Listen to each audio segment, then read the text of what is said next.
전주에는 원안처럼 무겁고 가차없이 비가 내렸고 효자동의 좁은 골목은 진흙강으로 변했다. 늦가을이었고 공기에는 뼛속까지 스며드는 한기가 서려 있었다.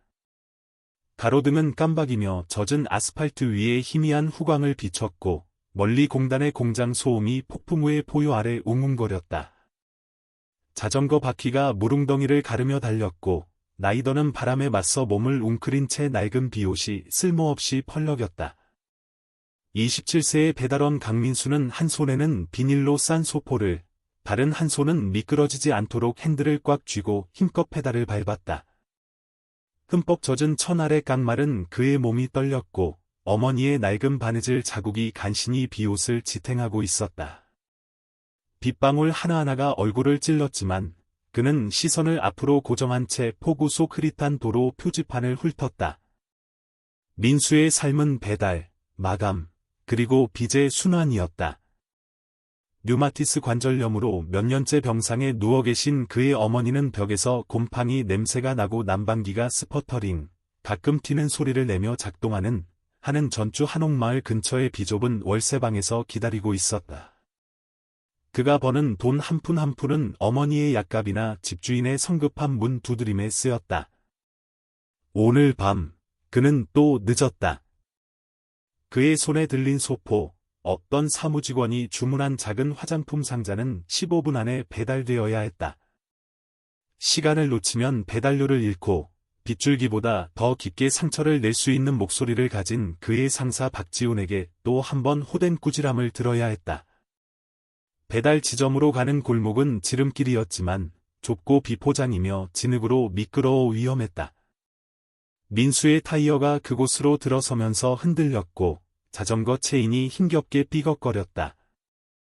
그때 빗소리에 리듬을 찢는 날카로운 소리가 들렸다. 오토바이 한 대가 앞으로 미끄러지며 라이더가 미끄러운 커브에서 균형을 잃었다. 오토바이는 쓰러져 한 젊은 여성을 그 아래에 깔았다. 그녀의 흰 블라우스는 진흙으로 얼룩졌고 긴 머리는 땅바닥에 흩어져 있었으며 움직이려 애쓰는 그녀의 얼굴은 고통으로 일그러졌다. 민수는 브레이크를 세게 밟았고 거의 넘어질 뻔했다. 거리는 텅 비어 있었다. 차도, 행인도 없이 오직 비와 그녀의 희미한 헐떡임뿐이었다. 그는 생각할 겨를도 없이 자전거를 버리고 그녀에게 달려갔다. 운동화는 진흙에 잠겼다. 저기요. 괜찮으세요? 그는 그녀 옆에 무릎을 꿇고 소리쳤다. 오토바이의 무게가 그녀의 다리를 짓눌렀고 찢어진 청바지 사이로 피가 스며나왔다. 충격으로 커진 그녀의 눈이 그의 눈과 마주쳤고 잠시 폭풍우가 멈춘 듯했다. 민수는 비옷을 벗어 그녀에게 덮어주어 비를 막아주었지만 별 소용은 없었다. 잠깐만요. 이걸 치워드릴게요. 몇 년간 핸들을 잡아 굳은 살이 박인 그의 손은 끙 소리를 내며 오토바이를 들어 옆으로 밀어냈다. 여자는 무릎을 잡고 움찔했고 숨은 얕았다. 다른 곳은 다치지 않았어요?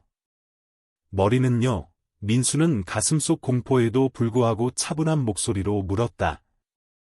그는 그녀에게 뇌진탕 징후가 있는지 살폈다. 어머니가 아직 부엌에 서서 웃을 수 있었던 어린 시절, 그녀가 가르쳐준 기본적인 응급처치를 기억해냈다. 다리가 아파요. 그녀가 떨리는 목소리로 속삭였다. 얼굴은 창백했지만 그녀의 눈에는 고통에도 불구하고 울지 않으려는 저항의 불꽃이 있었다. 민수는 고개를 끄덕이며 낡은 배낭을 뒤졌다. 그는 작은 응급처치 키트를 꺼냈다. 자신의 긁힌 상처를 위해 가지고 다니던 값싼 플라스틱 케이스였다. 그는 조심스러운 손으로 그녀의 무릎 상처를 소독했고 등을 적시는 비를 무시했다. 그녀는 움찔했지만 조용히 있었고 시선은 그에게 고정된 채 왜 낯선 사람이 이 폭우 속에서 멈춰 섰는지 이해하려는 듯했다. 주머니 속 전화기가 집요하고 화난 듯이 울렸다. 민수는 그것을 무시하고 그녀의 상처에 거즈를 감았다. 병원에 가서 진찰받아야 해요. 그는 붕대를 고정하며 말했다. 일어설 수 있어요. 그가 손을 내밀자 그녀는 약하지만 따뜻한 손길로 그 손을 잡았다. 그는 천천히 그녀를 연속으로 부축했다. 그곳에는 빗물이 금이 간 포장도로를 따라 흘러내리고 있었다. 여기 물 없는 곳에 있어요. 곧 누가 지나갈 거예요. 전화기가 다시 울렸고 이번에는 무시할 수 없었다. 그는 청바지에 손을 닿고 전화를 받았다. 지훈의 목소리가 스피커를 통해 터져나왔다. 강민수. 너 지금 어디야? 손님이 20분이나 기다렸잖아. 우리가 놀고 먹으라고 돈 받는 줄 알아? 빨리 움직여. 아니면 끝장이야. 민수의 얼굴이 불타올랐지만 비가 그것을 가려주었다. 죄송합니다. 형, 사고가 있었어요. 누가 도움이 필요해서요. 그의 목소리는 작았고 거의 폭풍우에 묻혔다.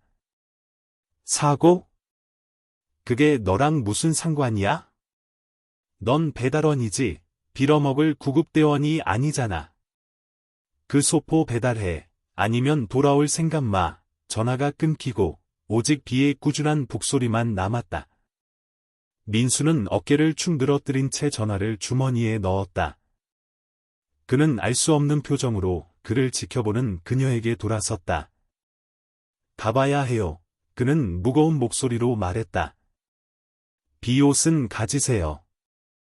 누구한테 전화해서 데리러 오라고 해요. 알았죠? 조심하세요. 그녀는 낡은 비옷을 더 가까이 끌어당기며 고개를 끄덕였다. 감사합니다.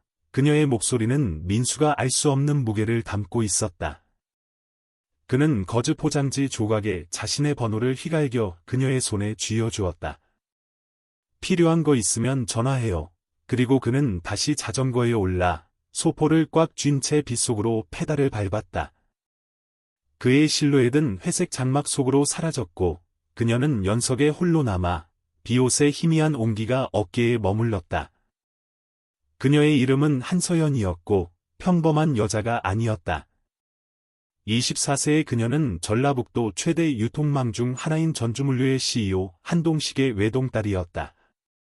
서연은 세련된 사무실과 운전기사들의 세계에서 자랐고 그녀의 삶은 아버지의 제국을 물려받기 위한 신중하게 계획된 길이었다.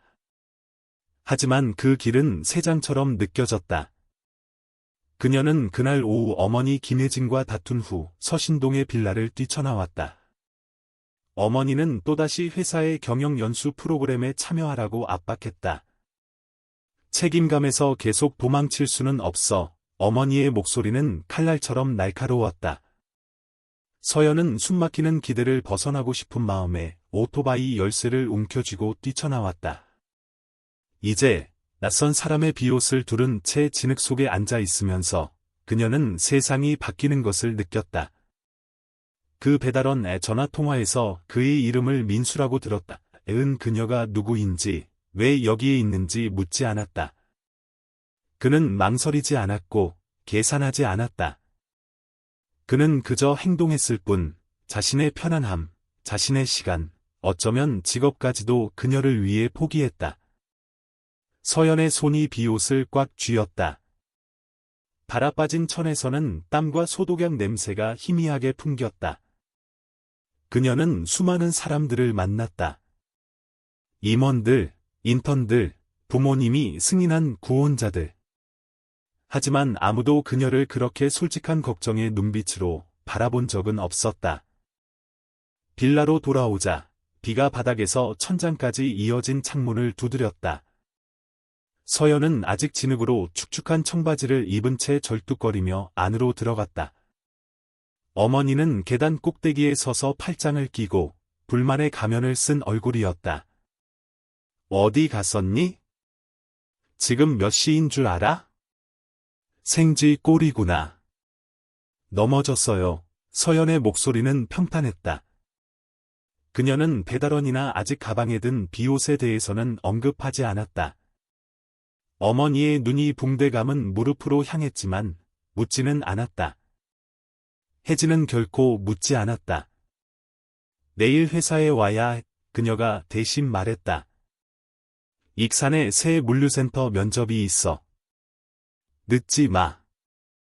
서연은 마음이 다른 곳에 있는 채 고개를 끄덕였다. 위층에서 그녀는 실크시트 위에 비옷을 펼쳤다.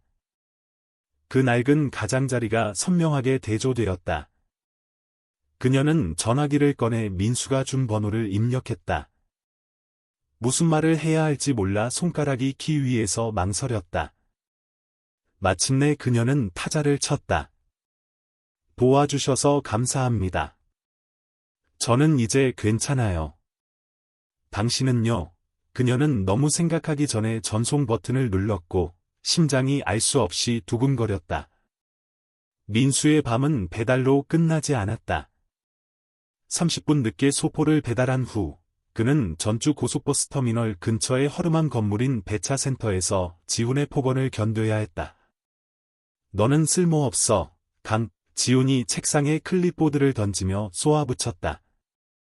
한 번만 더 실수하면 끝이야. 손님들은 내 변명에 관심 없어. 민수는 젖은 옷이 리놀륨 바닥에 뚝뚝 떨어지는 동안 조용히 서 있었다. 그는 설명하고 싶었고 지훈에게 그 소녀에 대해 말하고 싶었지만 말이 나오지 않았다. 언제나 그랬다. 월세방으로 돌아오자 단 하나의 전구가 깜박거렸다. 민수는 어머니의 침대 옆에 무릎을 꿇었다. 수년간의 고통으로 뒤틀린 강은자의 손이 그의 손을 잡았다. 흠뻑 젖었구나, 민수야. 그녀의 목소리는 허약하지만 따뜻했다. 밥은 먹었니?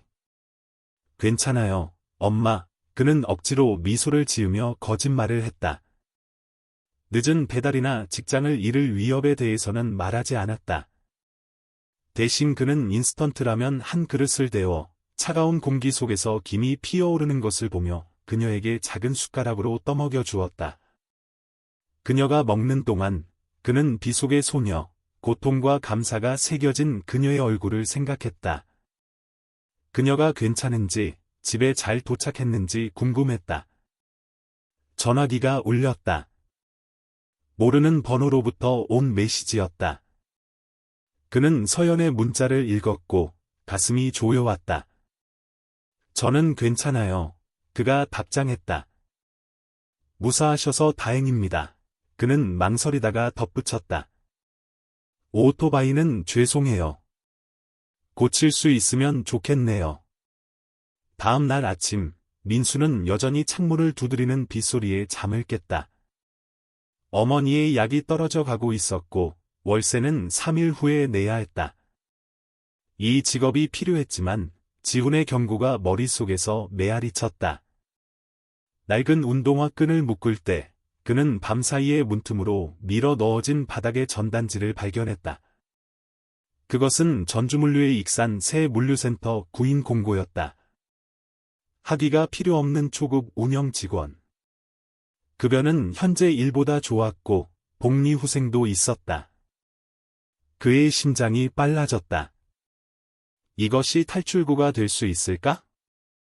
어머니의 치료비를 감당하고 어쩌면 더 나은 곳으로 이사 갈 돈을 모을 기회. 배차센터에서 지훈은 이미 소리를 지르고 있었다. 오늘 익산 노선이야. 망치지 마. 민수는 전단지를 주머니에 넣으며 고개를 끄덕였다. 지원한다는 생각은 그의 굳은 살 박인 손에는 너무 큰 꿈처럼 느껴졌지만 어머니의 미소를 생각하면 그 꿈은 살아 있었다. 그가 자전거에 소포를 싣는 동안 그는 비 속의 소녀가 이미 그를 찾고 있다는 것을, 그녀의 손가락이 전화기에서 그의 번호를 더듬고 있다는 것을, 그리고 그녀의 마음이 그의 조용한 친절을 되새기고 있다는 것을 몰랐다. 서연은 아버지의 사무실에 앉아 있었다. 전주물류 본사의 세련된 유리벽은 도시의 회색 스카이라인을 비추고 있었다. 그녀는 익산센터의 채용 과정을 감독하는 일에 휘말렸다. 어머니는 그것이 그녀에게 책임감을 가르쳐줄 것이라고 주장했다. 그녀는 지원자 파일을 넘기면서 마음이 그 배달원에게로 향했다. 그녀는 지역 배달 앱의 커뮤니티 게시판에서 그의 프로필을 찾았다. 피곤한 눈을 가진 마른 젊은 남자의 흐릿한 사진이었다. 그의 이름은 강민수였고 5점 만점의 리뷰가 줄을 이었지만 몇몇은 늦은 배달에 대해 불평하는 프리랜서 택배기사였다. 그녀는 그 이유 중 적어도 하나는 알고 있었기에 미소를 지었다. 어머니의 목소리가 그녀의 생각을 가로막았다. 서연아, 집중해. 이 채용은 익산 확장에 매우 중요해. 실수는 용납할 수 없어. 혜진의 어조는 비즈니스 그 자체였고 그녀의 맞춤 정장은 서연의 캐주얼한 스웨터와 극명한 대조를 이루었다. 서연은 고개를 끄덕였지만 그녀의 눈은 가방에 접혀있는 비옷으로 향했다. 그녀는 의심을 피하기 위해 이민지라는 가명을 사용하여 민수의 면접을 직접 감독하기로 결정했다. 왜 그를 다시 보고 싶은 충동을 느끼는지 몰랐다. 단지 그의 이타심이 그녀의 내면에 세상을 멀리하기 위해 쌓아온 벽에 균열을 냈기 때문이었다. 한편 민수는 익산 외곽을 페달을 밟으며 달렸다. 비는 눅눅한 한기로 바뀌어 있었다. 전단지가 주머니에서 구멍을 낼 듯했다. 그는 어젯밤 금이 간 전화기 화면으로 서둘러 지원서를 제출했다. 정장을 입은 위원회 앞에 선다는 생각은 그를 겁나게 했다. 그는 아버지가 돌아가시고 어머니의 병세가 저축을 고갈시켰을 때 전북대학교 2학년 때 중퇴했다. 그는 학위도 인맥도 그저 계속 나아가려는 완고한 의지뿐이었다. 하지만 소녀의 감사한 눈빛, 그녀의 손에 희미한 온기가 그에게 용기의 불꽃을 주었다. 어쩌면 그는 배달원 이상이 될 수 있을지도 모른다. 마지막 소포를 배달했을 때 그의 전화기가 이메일로 울렸다. 전주물류에서 내일로 예정된 면접 초대장이었다. 그의 숨이 멎었다. 내일. 어머니를 병원에 모시고 가기로 약속한 바로 그날이었다. 그는 선택해야 했고 그 선택의 무게가 그의 신발에 묻은 진흙처럼 내려앉았다. 밖에서는 구름이 걷히고 한 줄기 햇살이 비쳤지만 민수는 폭풍이 아직 끝나지 않았다고 느꼈다. 아직은. 익산의 아침 공기는 피부에 달라붙어 모든 숨결을 날카롭게 하는 상쾌한 날카로움을 품고 있었다. 강민수는 전주물류 물류센터 밖에 서 있었다. 도시의 산업 변두리에 있는 낮고 현대적인 건물로 유리 외관은 구름으로 멍든 하늘을 비추고 있었다. 그의 낡은 운동화는 광택나는 포장도로에서 삐걱거렸고 빌려 입은 와이셔츠의 칼라가 약간 누렇게 변색된 애는 어깨에 뻣뻣하게 느껴졌다. 왼손에는 이력서가 든 구겨진 서류 폴더를 2년간의 대학 생활과 잡다한 배달 경력이 나열된 한 장짜리 이력서를 쥐고 있었다. 오른손은 땀으로 축축했고 그가 유지하려 애쓰는 평정을 배반했다. 오늘은 더 나은 것을 위한 기회였지만 어머니의 병원 예약의 무게가 폴더보다 더 무겁게 짓눌렀다. 그는 어머니를 모시고 가기로 약속했지만 면접 시간은 변경 불가능했다. 희미한 월세방에서 어머니가 낡은 손수건을 접었다 폈다 하며 기다리고 있을 모습을 상상하자 익숙한 아픔인 죄책감이 그를 갉아먹었다. 안쪽 로비는 긴장된 에너지로 윙윙거렸다. 다른 지원자들의 대부분 깔끔한 정장을 입은 젊은 남자들이나 머리를 단정하게 핀 여자들 애은 줄지어 앉아 노트를 넘기거나 전화기를 확인했다. 민수는 혜진 신발과 어울리지 않는 셔츠가 세상에서의 그의 위치를 외치는 듯한 이방인처럼 느껴졌다. 그는 유리문에서 자신의 모습을 엿보았다. 눈 밑에 다크서클이 있고 머리카락은 아침 안개의 축축한 마른 모습. 그는 등을 펴고 숨을 억지로 쉬었다. 그냥 버텨내자. 그는 스스로에게 말했다. 엄마를 위해서. 도시 건너편 한서연은 면접실의 단방향 유리 뒤에 앉아 있었다. 맞춤 블레이저 아래 심장이 두근거렸다. 이민지로서 그녀는 채용위원회에 완벽하게 녹아들었고 클립보드와 안경은 그녀의 진짜 정체를 가리는 방패였다.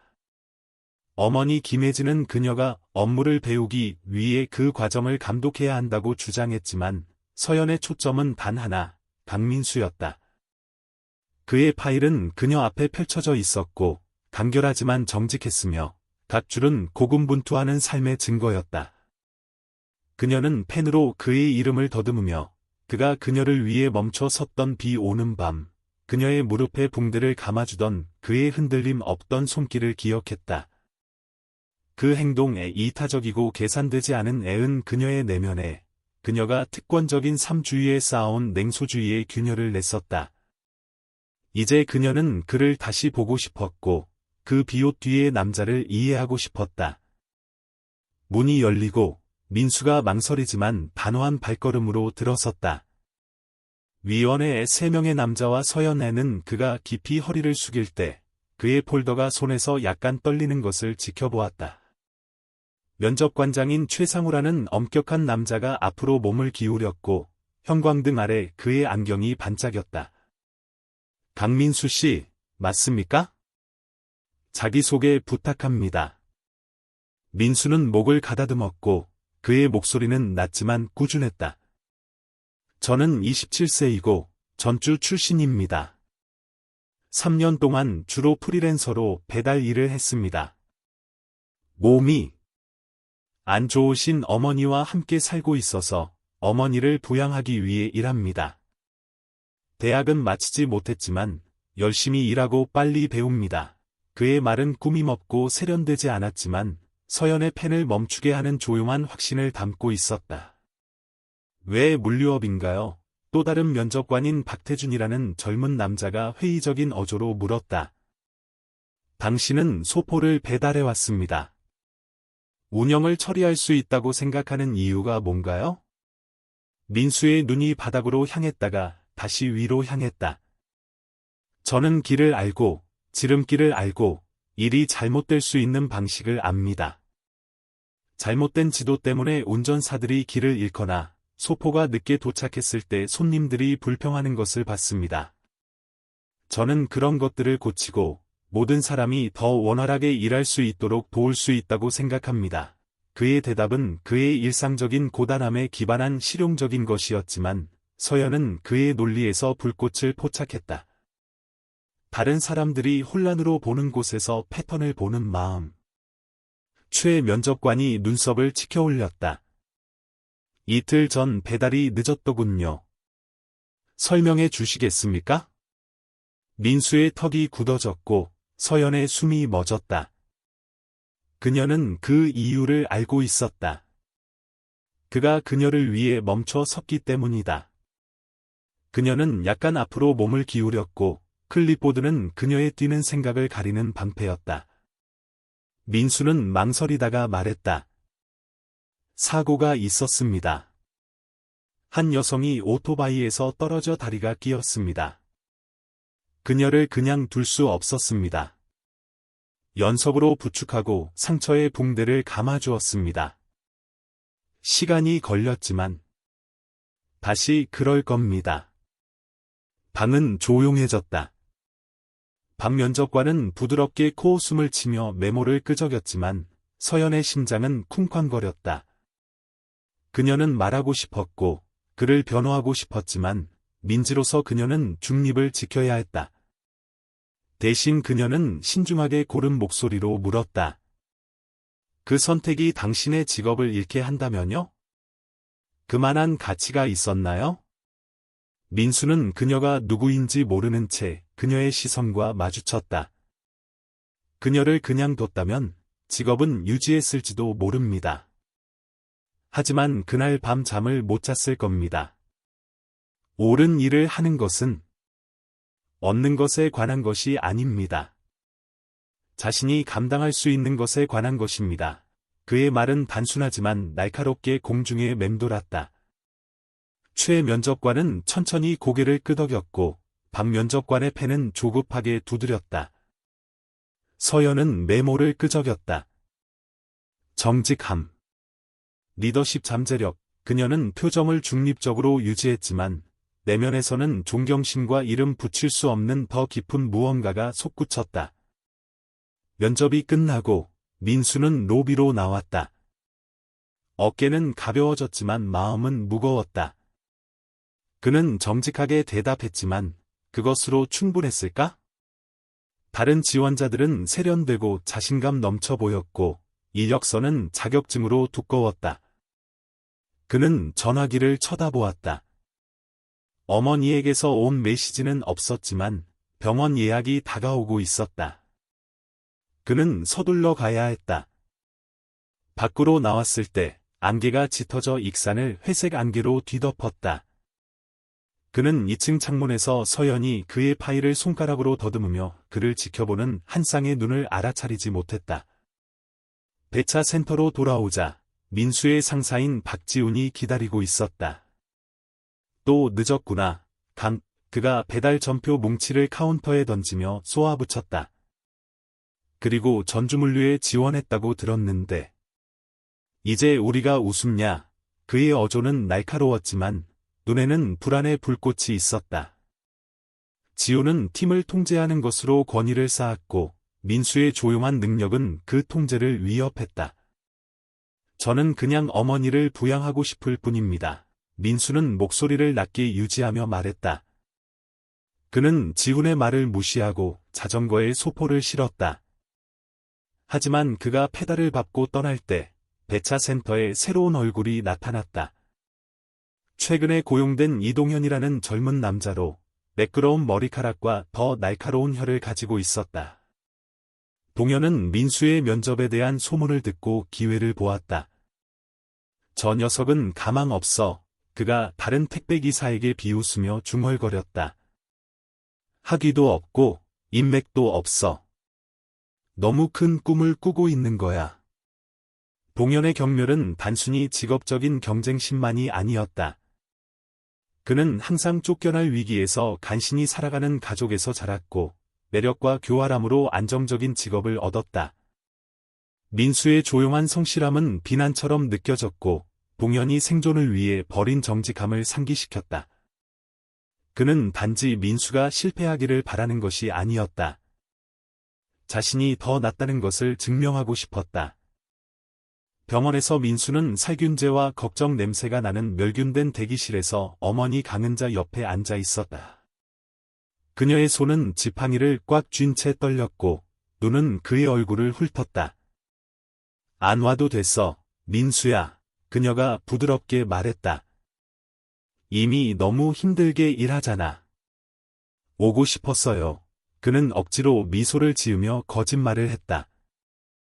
면접 때문에 반나절치 임금을 잃었고 의사 진료비는 그가 모은 얼마 안 되는 돈을 갉아먹을 것이었다.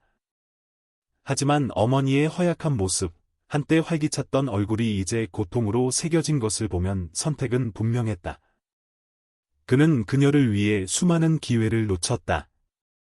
대학, 친구, 고단한 삶 너머의 삶, 이것만큼은 놓치지 않을 것이었다.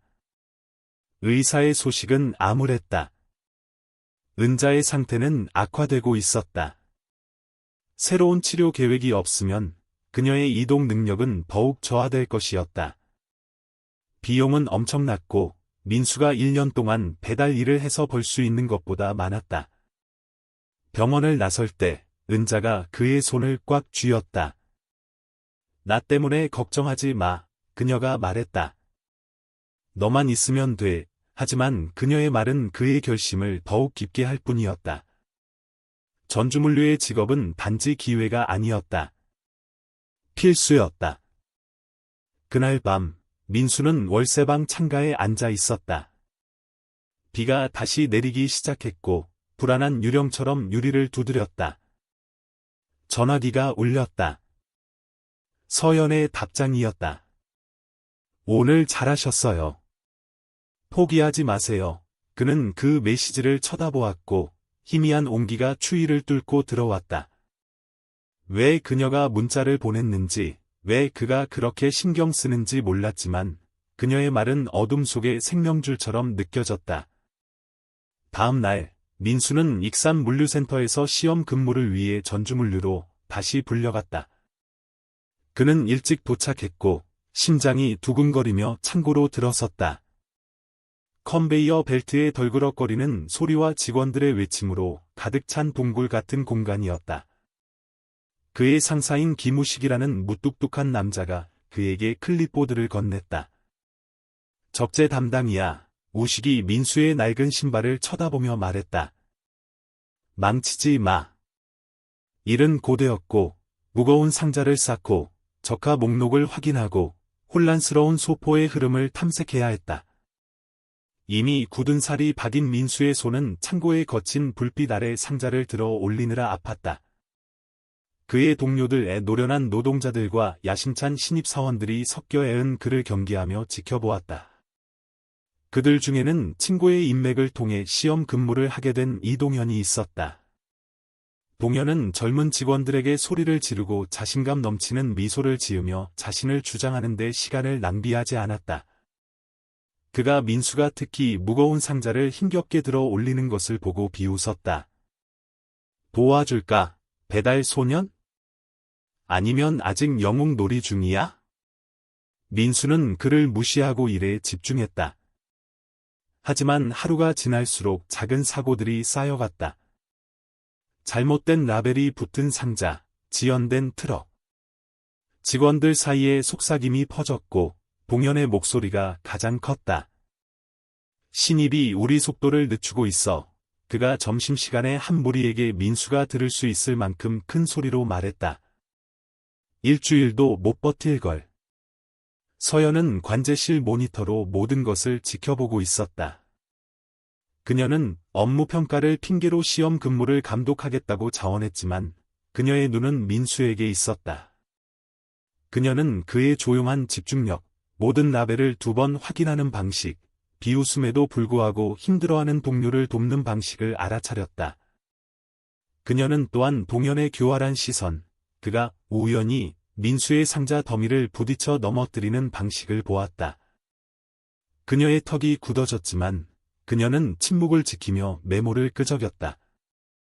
그녀는 민수가 그녀 때문이 아니라 그가 누구인지 때문에 자신을 증명하기를 원했다. 근무가 끝날 무렵 민수는 지쳐 있었고 셔츠는 땀으로 흠뻑 젖어 있었다. 우식이 그를 불렀고 그의 얼굴은 알 수 없었다.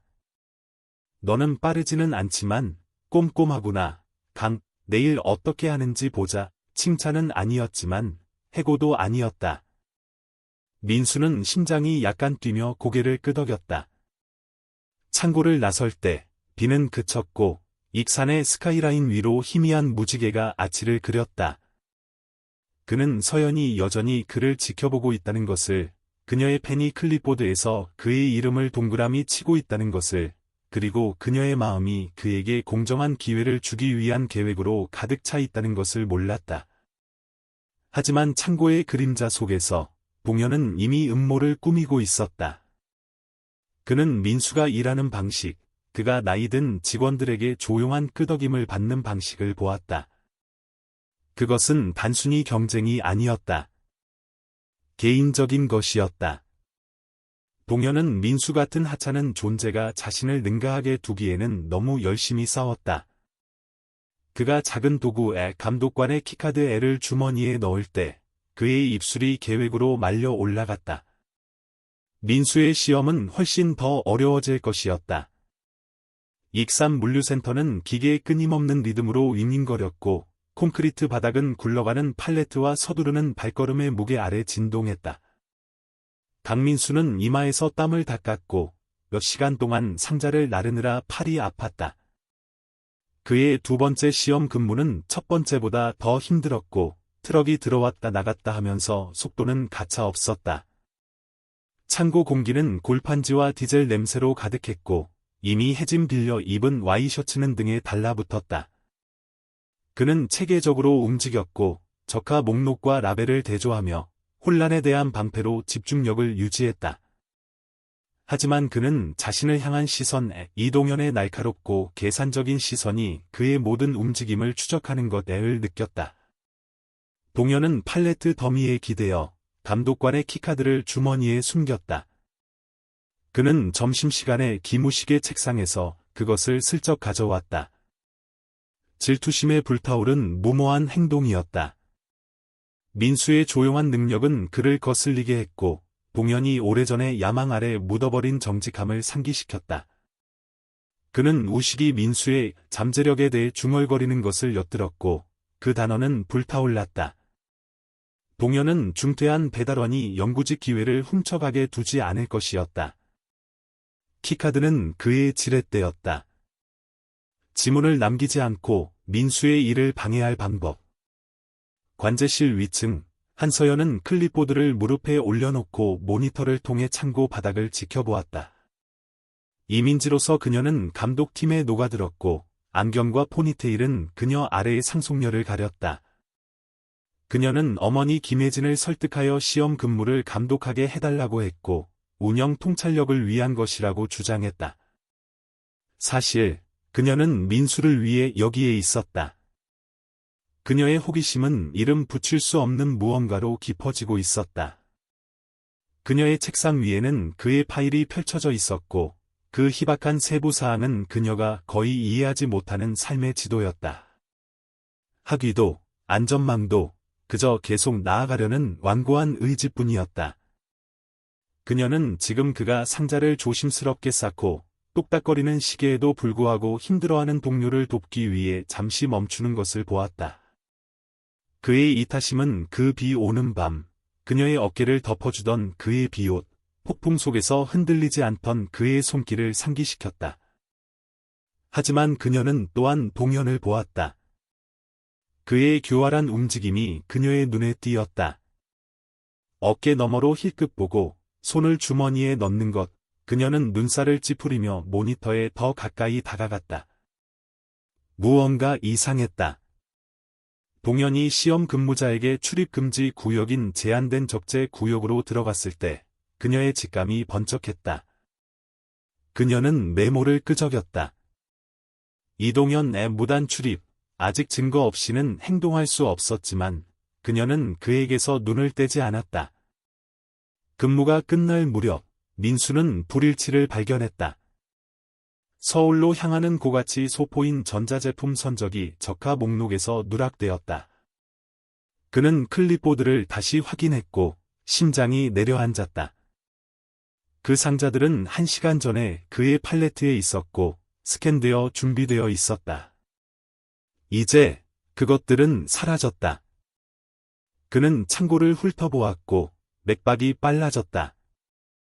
이런 선적을 잃는 것은 그의 시험을 끝낼 수 있었고 어쩌면 법적 문제에 휘말릴 수도 있었다.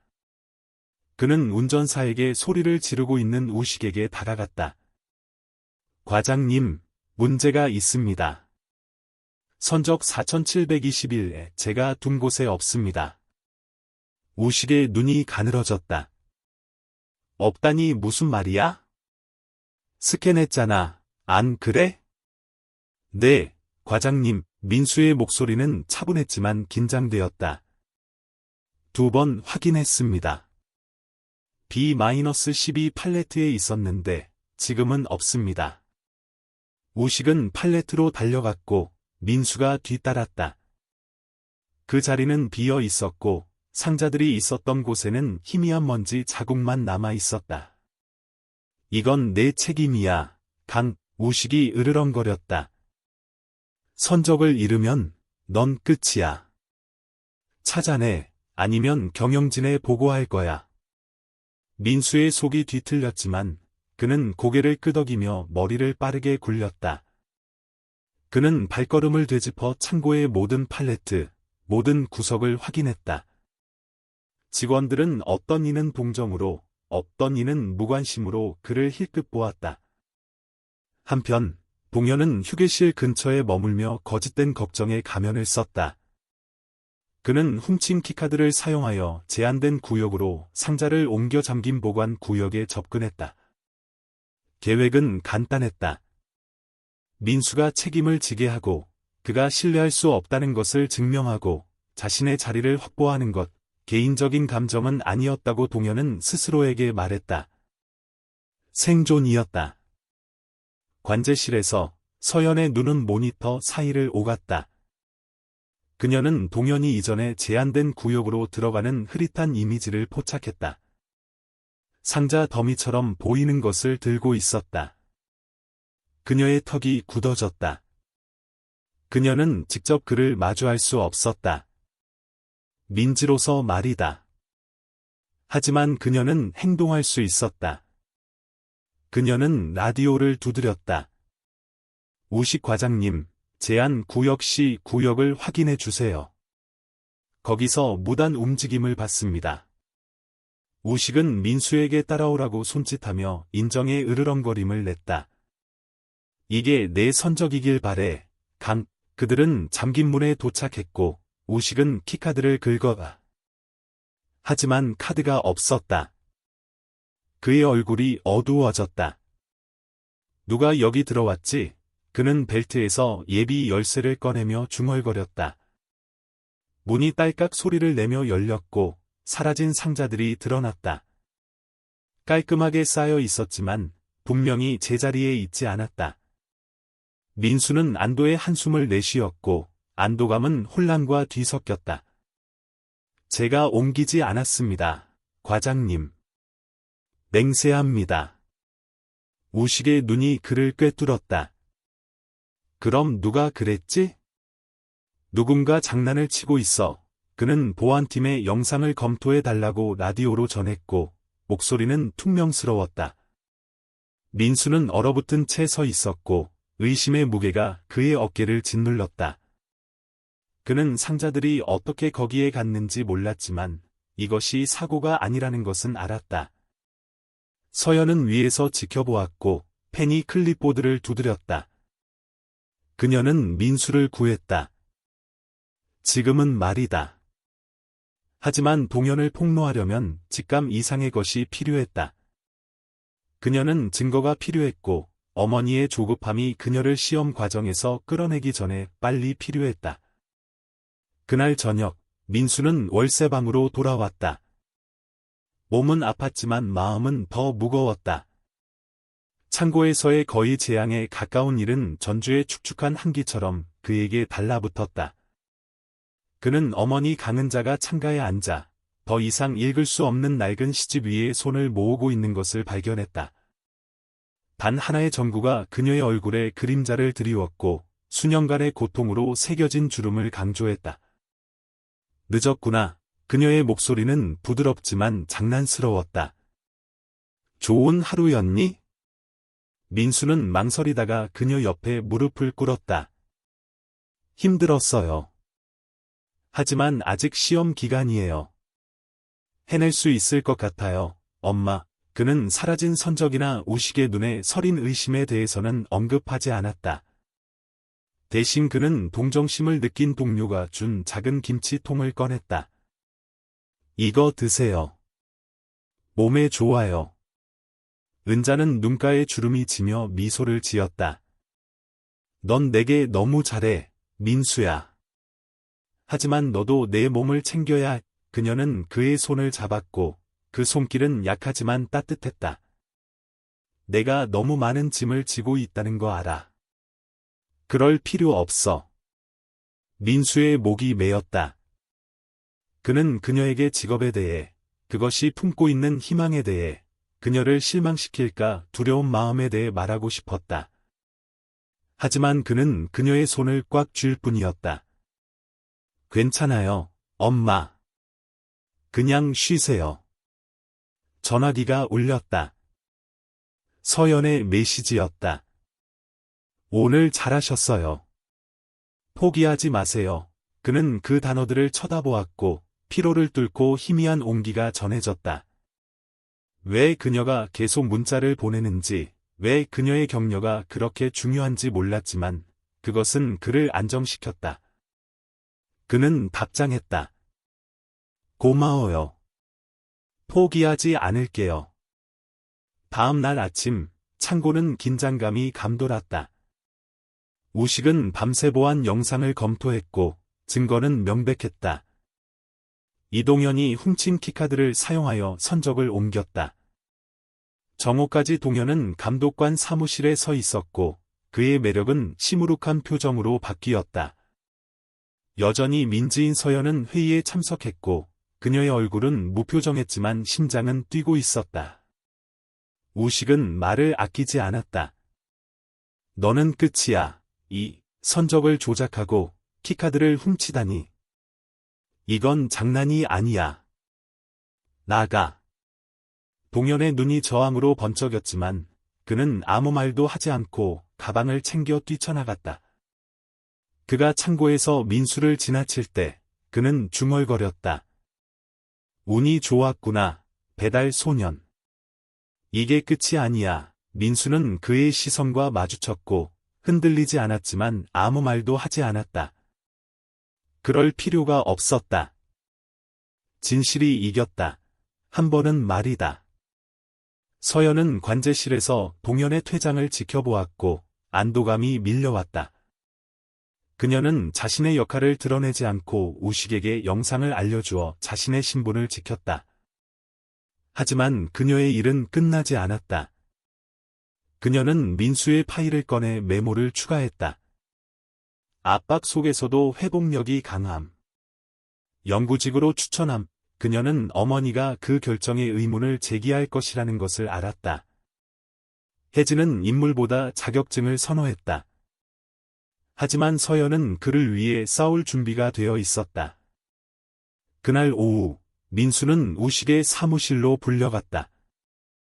감독관의 무뚝뚝한 얼굴은 무뚝뚝했지만 불친절하지는 않았다. 너는 다음 단계로 넘어간다.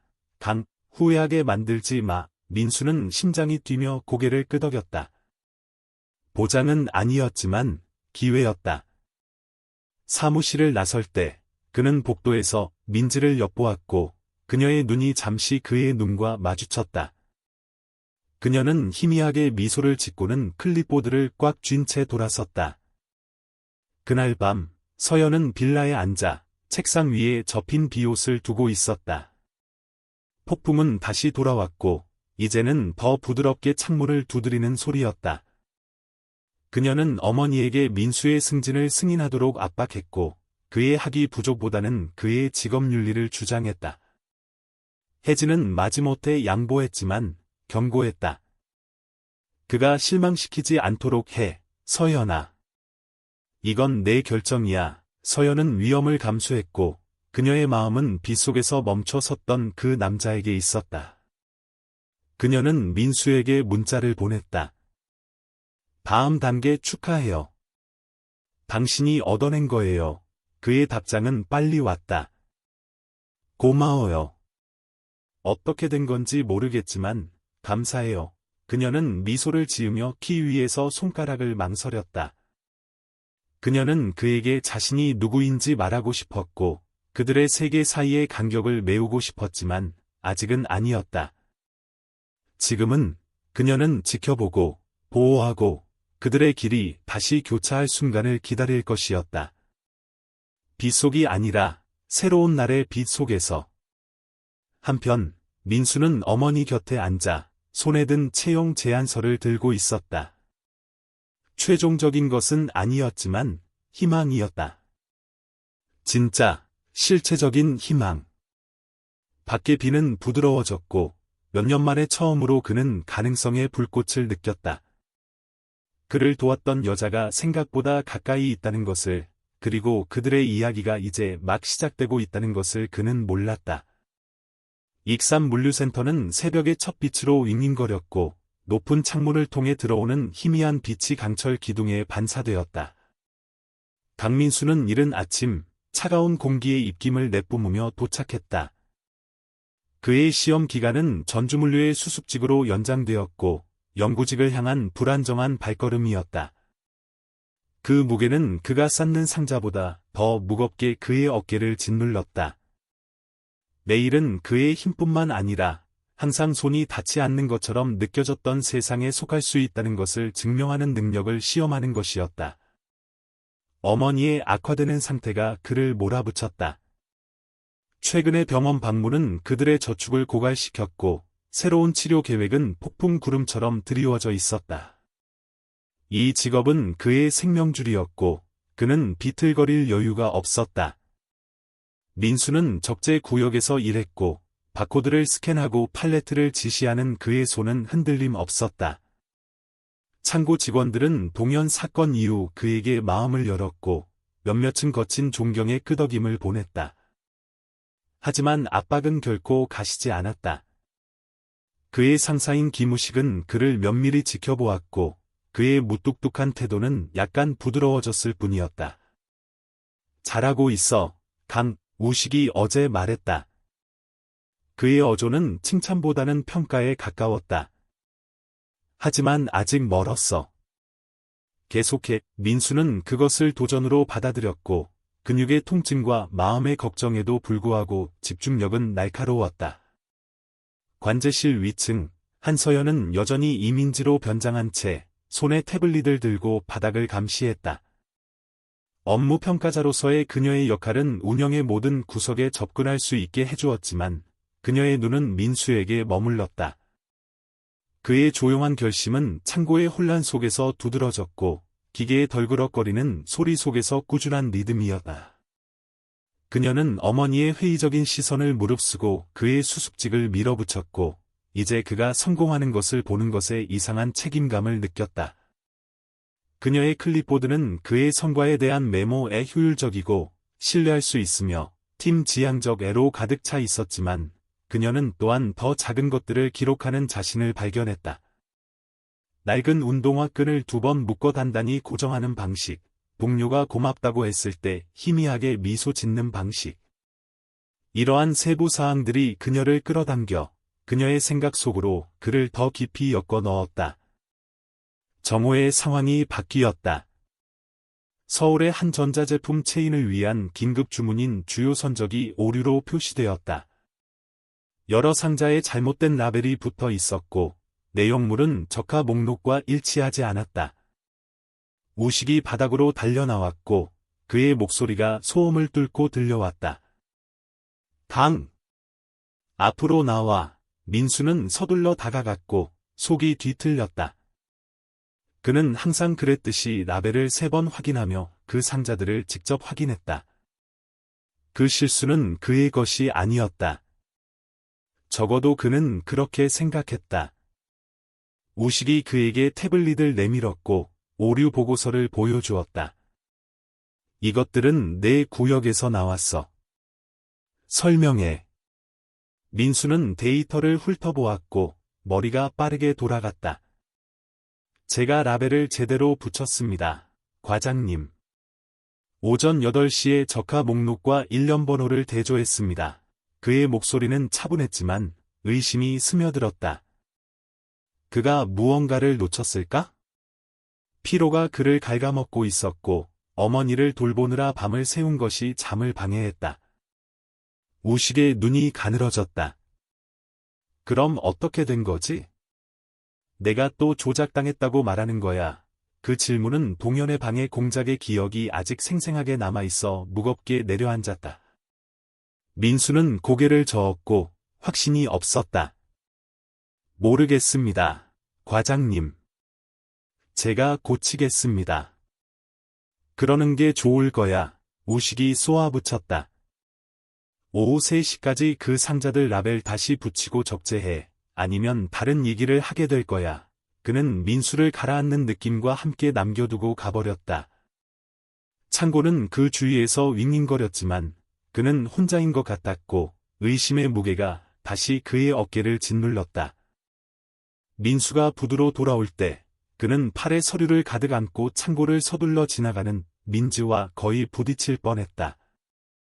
그녀의 손에서 폴더 하나가 미끄러져 서류가 콘크리트 바닥에 흩어졌다. 민수는 본능적으로 무릎을 꿇고 도와주었고 조심스럽게 서류를 모았다. 그가 서류를 건네줄 때 그들의 손이 스쳤고 창고의 한기를 뚫고 스쳐 지나가는 온기가 있었다. 조심하세요. 그는 부드러운 목소리로 말했고 피곤한 눈에는 희미한 미소가 있었다. 고마워요. 서연이 대답했고 그들의 시선이 잠시 마주쳤을 때 뺨이 붉어졌다. 창고의 소음이 희미해졌고 그녀는 빗속에서 그녀를 위해 멈춰 섰던 남자에 흔들리지 않고 친절하며 그녀의 진짜 정체를 모르는 애를 보았다. 민수의 눈에는 그녀의 가면 너머의 무언가를 감지하는 듯한 호기심의 불꽃이 있었지만 그는 고개를 끄덕이고 뒤로 물러섰을 뿐이었다. 서연은 심장이 두근거리며 서둘러 떠났고 그 짧은 접촉은 그녀의 가슴에 불꽃처럼 남아 있었다. 서연은 관제실로 돌아와 모니터를 지켜보았고 손가락이 태블릿을 꽉 쥐었다. 잘못된 라벨이 붙은 상자들은 무작위가 아니었다. 그녀는 시스템을 충분히 보아서 결함이 이렇게 깔끔하게 발생하지 않는다는 것을 알았다. 누군가 라벨을 변경했고 그녀의 마음속에는 동연, 그의 쓴 위협이 메아리 쳤다. 이게 끝이 아니야. 그녀는 시스템 로그를 열었고 이상 현상을 찾기 위해 눈을 굴렸다. 그녀의 주의를 끈 사용자 아이디의 낮은 수준의 계정이 어젯밤 민수의 근무 시간 후에 라벨링 시스템에 접근했다. 그의 것이 아니었다. 그녀는 그것을 표시했고 맥박이 빨라졌다. 그녀는 증거가 필요했고 민수가 책임을 지기 전에 필요했다. 한편 도시 건너편 이동현은 희미하게 불이 켜진 술집에 앉아 끈적끈적한 탁자 위에서 손가락을 두드리고 있었다. 창고에 그의 동료들은 사라졌지만 그는 규칙을 구부리는 재주가 있는 택배기사 박승태에게서 새로운 지렛대를 찾았다. 동현의 계획은 간단했다. 민수를 계속 표적으로 삼고 그를 무능하게 보이게 만들고 전주물류가 그를 해고하도록 강요하는 것, 개인적인 감정은 없어. 그는 승태에게 차가운 목소리로 말했다. 그냥 내 길을 막고 있을 뿐이야. 그날 저녁, 민수는 월세방으로 돌아왔다. 몸은 지쳤지만 마음은 더 무거웠다. 선적과의 거의 재앙에 가까운 일은 전주의 축축한 한기처럼 그에게 달라붙었다. 그는 어머니 강은자가 창가에 앉아 더 이상 읽을 수 없는 낡은 시집 위에 손을 모으고 있는 것을 발견했다. 단 하나의 전구가 그녀의 얼굴에 그림자를 드리웠고 수년간의 고통으로 새겨진 주름을 강조했다. 늦었구나. 그녀의 목소리는 부드럽지만 장난스러웠다. 좋은 하루였니? 민수는 망설이다가 그녀 옆에 무릎을 꿇었다. 힘들었어요. 하지만 아직 시험 기간이에요. 해낼 수 있을 것 같아요, 엄마. 그는 잘못된 라벨이 붙은 상자나 우식의 눈에 서린 의심에 대해서는 언급하지 않았다. 대신 그는 죽 한 그릇을 데워 차가운 공기 속에서 김이 피어오르는 것을 보며 그녀에게 작은 숟가락으로 떠먹여 주었다. 그녀가 먹는 동안 그는 비 속의 소녀, 감사가 새겨진 그녀의 얼굴, 그리고 잠깐의 만남이 그를 이상하게 불안하게 만들었던 민지를 생각했다. 전화기가 울렸다. 서연의 메시지였다. 오늘 일 걱정하지 마세요. 제가 알아보고 있어요. 혼자가 아니에요. 그는 그 메시지를 쳐다보았고 피로를 뚫고 희미한 온기가 전해졌다. 왜 그녀가 신경 쓰는지 몰랐지만 그녀의 말은 생명줄처럼 느껴졌다. 괜찮아요. 신경 써주셔서 고마워요. 그는 화면 위에서 손가락을 망설이며 답장했다. 서연은 빌라에 앉아 책상 위에 접힌 비옷을 두고 그 밤을 상기시켰다. 폭풍은 다시 돌아왔고 이제는 더 부드럽게 창문을 두드리는 소리였다.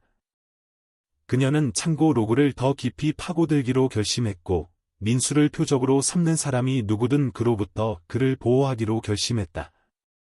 어머니의 경고가 메아리 쳤다. 비즈니스는 감정에 관한 것이 아니야. 하지만 서연은 그것을 무시했다. 민수는 단지 직원이 아니었다.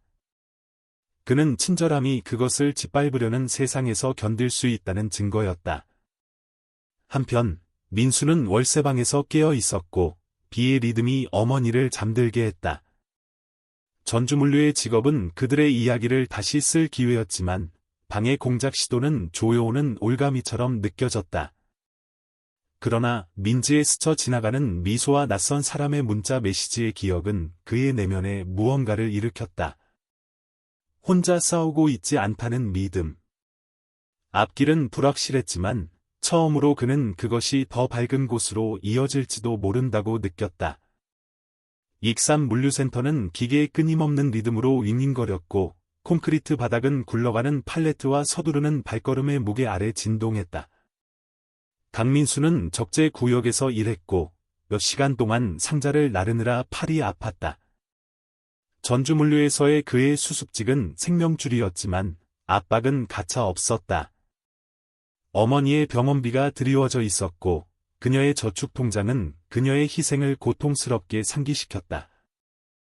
그가 옮기는 모든 상자는 그녀의 치료를 확보하기 위한 한 걸음이었고 그는 비틀거릴 여유가 없었다. 오늘의 과제는 시간 엄수가 중요하고 용서할 수 없는 부산병원을 위한 의료용품의 우선순위 높은 선적이었다. 그의 상사인 김우식은 분명했다. 실수하지 마, 강, 이건 큰 거야. 민수는 날카롭게 집중하며 고개를 끄덕였다. 창고 직원들은 이제 그를 존중했지만 방해 공작의 그림자는 남아 있었고 누군가 아마도 이동현가 그가 실패하기를 바란다는 것을 상기시켰다. 관제실에서 한서연은 이민지로 변장한 채 모니터를 지켜보았고 태블릿은 그녀의 뛰는 생각을 가리는 방패였다. 동영과의 대면은 그녀를 불안하게 만들었고 그의 위협에 증거가 없잖아 이 그녀의 마음속에서 메아리 쳤다. 그녀는 그의 인맥을 의심스러운 택배 네트워크까지 추적했지만 그녀의 증거는 희박했다. 어머니 김혜진은 점점 조급해졌고 창고에 대한 그녀의 집착의 의문을 제기했다. 서연은 회피했지만 이중생활의 부담이 그녀를 지치게 했다. 그녀는 민수를 지켜보았고 그의 조심스러운 움직임은 혼란 속에 등대었으며 이름 붙일 수 없는 끌림을 느꼈다. 그를 보호하는 것은 더 이상 정의에 관한 것만이 아니었다. 빗속에서 그녀를 위해 멈춰 섰던 그 남자에 관한 것이었다. 민수는 부산 선적에 몰두했고 전주의 거리를 탐색하며 연마한 배달원의 본능을 발휘했다. 상자를 봉인하면서 그의 손가락이 테이프를 스쳤고 그는 잠시 멈췄다. 봉인은 고르지 않았고 그의 꼼꼼한 작업과 일치하지 않는 희미한 주름으로 다시 붙여져 있었다. 그의 맥박이 빨라졌다. 그는 조작된 전자제품에서 이것을 본 적이 있었다. 직감을 믿고 그는 우식에게 알렸다. 과장님, 17A 상자 테이프가 이상합니다. 조작되었습니다. 우식의 눈이 가늘어졌지만 그는 민수의 예리함에 감탄하며 고개를 끄덕였다. 열어봐. 민수는 테이프를 잘랐고 쓸모없는 낡은 용품들이 섞여 있는 것을 드러냈다. 그의 심장이 뛰었지만 목소리는 흔들림 없었다. 제가 적재한 것이 아닙니다, 과장님. 누군가 바꿔치기 했습니다. 우식의 얼굴이 어두워졌다. 잘했어, 강, 내가 우리를 구해서. 그는 상자를 봉쇄하도록 보안팀에 라디오로 전하고 적하 목록을 꺼냈다. 시스템은 17A에 대한 재경로를 보여주었고 일반 관리자 계정으로 입력되었으며 존재하지 않는 경로였다. 이건 고의적이야. 우식이 중얼거렸다. 누군가 널 노리고 있어. 관제실에서 지켜보던 서연은 자부심을 느꼈다. 민수는 그녀가 개입하기 전에 스스로 방해 공작을 잡아냈고 그의 능력을 증명했다. 하지만 그녀의 태블릿에 뜬 재경로 경고는 그녀의 의심을 확인시켜 주었다. 동현이 이 일의 배후에 있었다. 그녀는 관리자 접근을 동현의 연락책인 박승태와 연결된 외부 터미널까지 추적했다. 그녀의 손가락이 날아갔고 전날 밤 승태가 뒷사무실로 들어가는 보안 영상을 꺼냈다. 그녀는 보안팀에 그 영상을 전달했고 심장이 뛰었다. 이것이 그녀에게 필요한 증거였다. 서연의 제보를 받은 우식은 부두로 달려갔다. 강, 내가 이걸 깨끗하게 잡아냈어. 계속 경계해. 배우를 파헤치고 있어. 민수는 안도감과 결심이 뒤섞여 고개를 끄덕였다. 그는 자신을 증명했지만 위협은 사라지지 않았다. 그날 저녁, 민수는 희미한 월세방에서 어머니 강은자와 함께 앉아 있었다. 병원 편지가 펼쳐져 있었고 그 숫자는 앞으로의 싸움을 냉혹하게 상기시켰다. 관절염으로 뒤틀린 은자의 손이 그의 팔에 놓였다. 피곤해 보이는구나, 민수야. 그녀가 부드러운 목소리로 말했다. 오늘 무슨 일 있었니? 그는 조작된 상자에 대해 어떻게 스스로 그것을 잡아냈는지, 어떻게 우식이 인정의 끄덕임을 보였는지 그녀에게 말했다.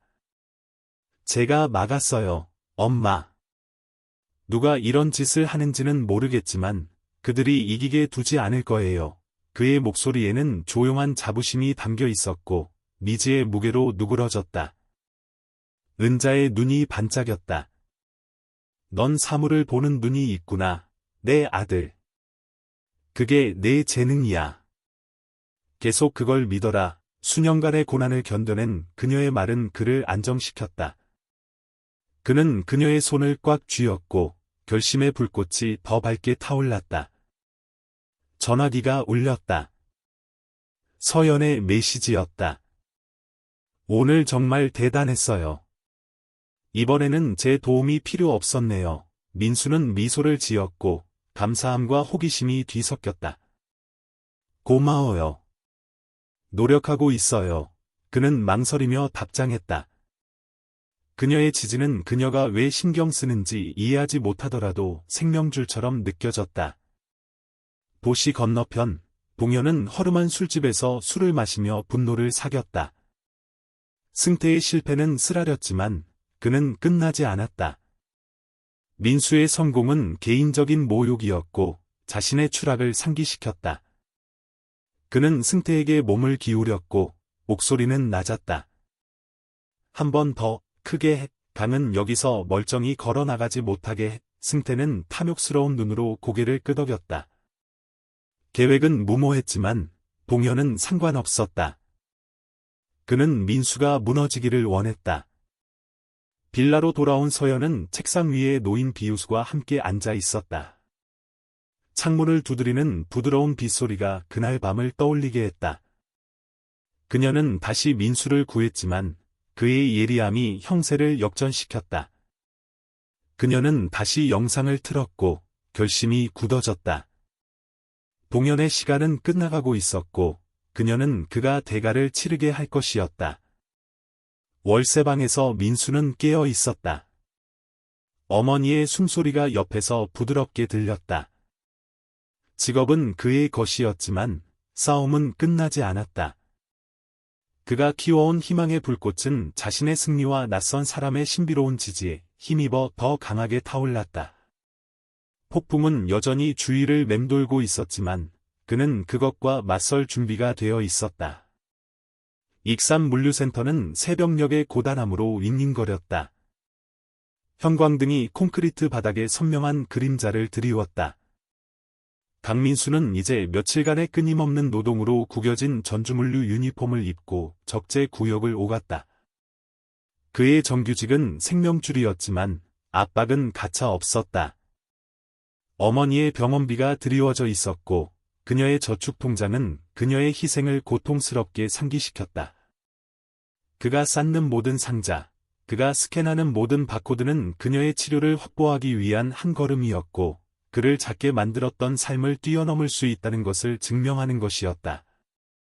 오늘의 과제는 또 다른 고위험 선적이었다. 부산 병원을 위한 의료용품, 시간 엄수가 중요하고 결정적이었다. 그의 상사인 김우식은 직설적이었다. 실수하지 마, 강, 이건 위에서도 지켜보고 있어. 민수는 최근 조작된 상자에 대한 승리의 기억으로 집중력을 갈고 닦으며 고개를 끄덕였다. 그는 방심할 여유가 없었다. 방해 공작의 그림자가 여전히 도사리고 있었기 때문이다. 관제실에서 한서연은 여전히 이민지로 위장한 채 꽉 쥔 태블릿으로 바닥을 감시했다. 이동형과의 대면은 그녀를 초조하게 만들었고 그의 말에 증거가 없잖아. 이 그녀의 마음속에서 메아리 쳤다. 그녀는 그의 인맥을 택배 네트워크까지 추적하며 사건을 구축했지만 그녀의 증거는 아직 불완전했다. 어머니 김혜진은 점점 의심이 많아졌고 창고에 대한 그녀의 과도한 관여에 의문을 제기했다. 서연은 회피했지만 이중생활의 부담이 그녀의 신경을 갉아먹고 있었다. 그녀는 민수를 지켜보았고 그의 조심스러운 움직임은 혼란 속에 등대었으며 이름 붙일 수 없는 끌림을 느꼈다. 비 속에서의 그의 친절함, 조작된 상자에 대한 그의 예리함에 그녀는 그를 위해 싸우고 있었고 그가 깨운 자기 자신을 위해서도 싸우고 있었다. 민수는 꼼꼼한 주의를 기울여 부산 선적 작업을 했고 그의 배달원 본능은 최고조에 달했다. 상자를 봉인하면서 그는 또 다른 불규칙성을 발견했다. 19B 상자의 라벨이 약간 비뚤어져 있었고 바코드는 다른 글꼴로 인쇄되어 있었다. 그의 맥박이 치솟았다. 그는 지난번 방의 공작을 스스로 잡아냈고 이것은 너무 익숙하게 느껴졌다. 그는 즉시 우식에게 알렸다. 과장님, 19B 라벨이 잘못되었습니다. 제 작업이 아닙니다. 우식의 눈이 가늘어졌지만 그는 지난번 사건 이후 민수의 직감을 믿으며 고개를 끄덕였다. 열어봐. 민수는 테이프를 잘랐고 쓸모없는 낡은 용품들이 섞여 있는 것을 드러냈다. 이건 밖에치기 되었습니다. 과장님, 그의 목소리는 흔들림 없었다. 누군가 또 저를 노리고 있습니다. 우식의 얼굴이 어두워졌다. 예리하구나. 잘했다. 그는 상자를 봉쇄하도록 보안팀에 라디오로 전하고 적하 목록을 꺼냈다. 시스템은 19B에 대한 재경로를 보여주었고 일반 관리자 계정으로 입력되었으며 존재하지 않는 경로였다. 이건 사고가 아니야. 우식이 중얼거렸다. 이번에는 끝장을 내야겠어. 관제실에서 지켜보던 서연은 자부심을 느꼈다. 민수는 그녀의 도움 없이 또다시 방의 공작을 잡아내어 자신의 가치를 증명했다. 하지만 그녀의 태블릿에 뜬 재경로 경고는 그녀의 두려움을 확인시켜 주었다.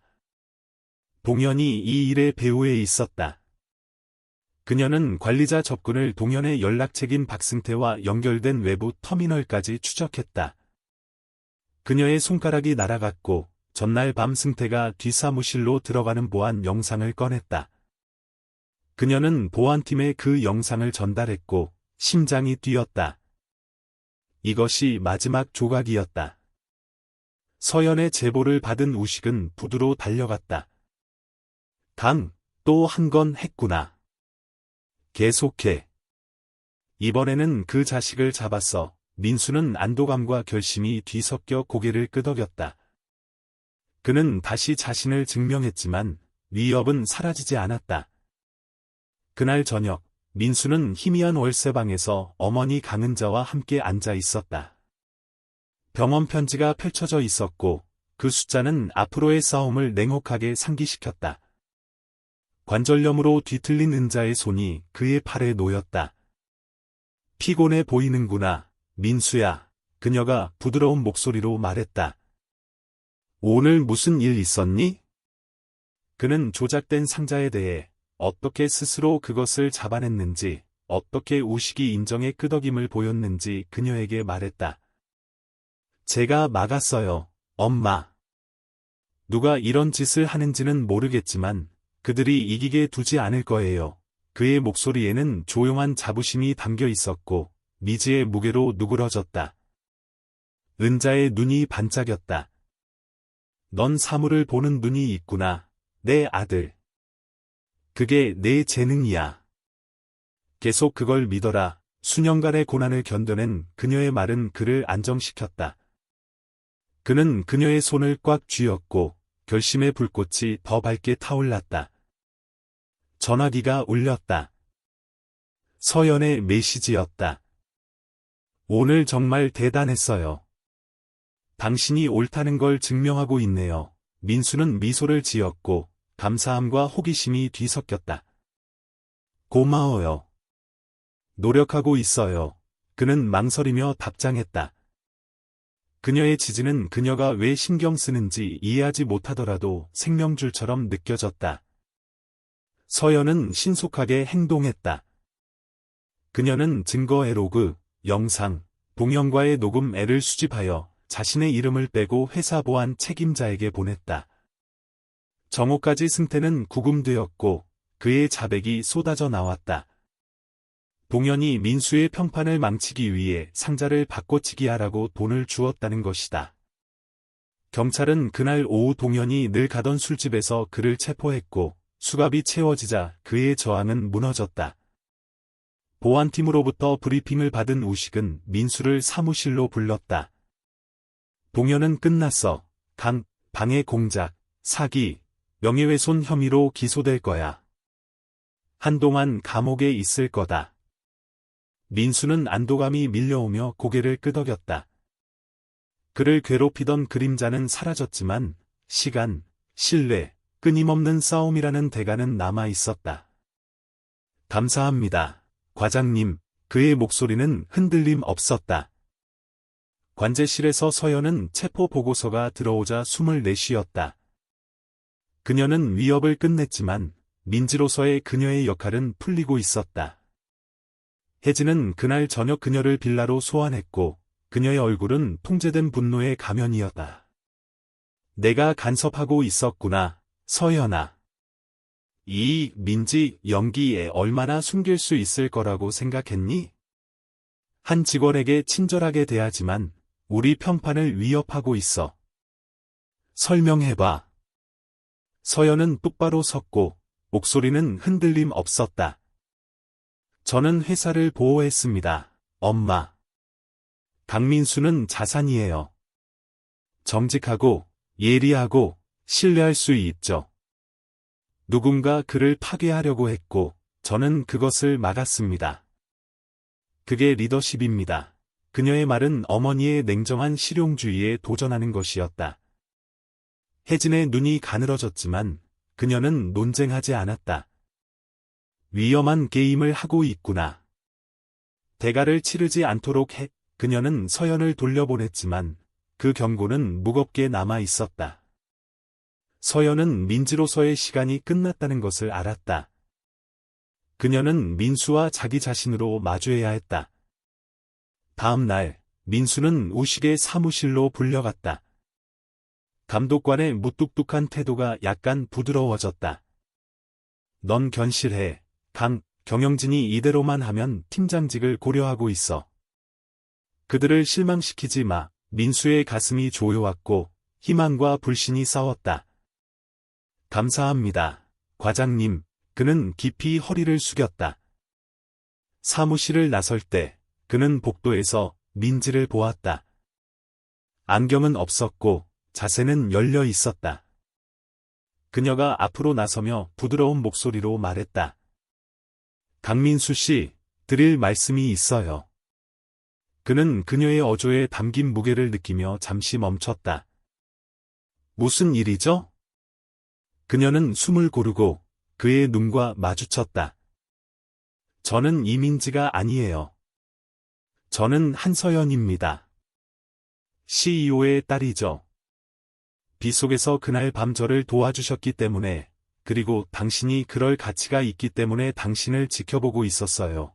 그녀의 목소리는 떨렸지만 그녀는 그의 시선을 붙잡았고 그녀의 비밀은 드러났다. 민수는 눈을 깜박였고 조각들이 맞춰졌다. 문자 메시지, 개입, 비옷, 서류와의 그 찰나의 순간. 당신이 그녀였군요. 그의 목소리는 조용했고 진실을 받아들이고 있었다. 왜 말씀 안 하셨어요? 당신이 저를 사장 딸로 보지 않기를 바랐어요. 그녀가 말했다. 당신이 누구인지 그대로 보고 싶었어요. 그리고 저는 봤어요. 그녀의 미소는 작고 연약했다. 당신은 배달원 이상이에요, 민수 씨. 그는 그녀의 말에 무게가 가라앉는 동안 조용히 서 있었다. 그가 도왔던 여자, 그를 지지했던 낯선 사람은 그가 결코 만져본 적 없는 세계의 일부였다. 그러나 그에 대한 그녀의 믿음은 진짜였고 흔들리지 않았다. 감사합니다. 그는 마침내 흔들림 없는 목소리로 말했다. 모든 것에 대해. 서연은 심장이 뛰며 고개를 끄덕였다. 계속 나아가세요. 제가 지켜볼게요. 민지로서가 아니라 저로서 그녀는 자신이 감수한 위험에도 불구하고 가벼운 발걸음으로 돌아섰다. 그날 밤 민수는 어머니 곁에 앉아 옆에 놓인 병원 편지를 두고 통장은 가벼워졌지만 마음은 더 풍요로워졌다. 은자는 그가 서연에 대해 이야기할 때 미소를 지었고 그녀의 눈이 반짝였다. 그녀는 너를 보는구나, 민수야. 그건 드문 일이야. 밖에서는 전주의 하늘이 맑았고 별들이 어둠을 꿰뚫었다. 민수의 전화기가 울렸다. 민지로서의 서연의 마지막 메시지였다. 더 이상 혼자가 아니에요.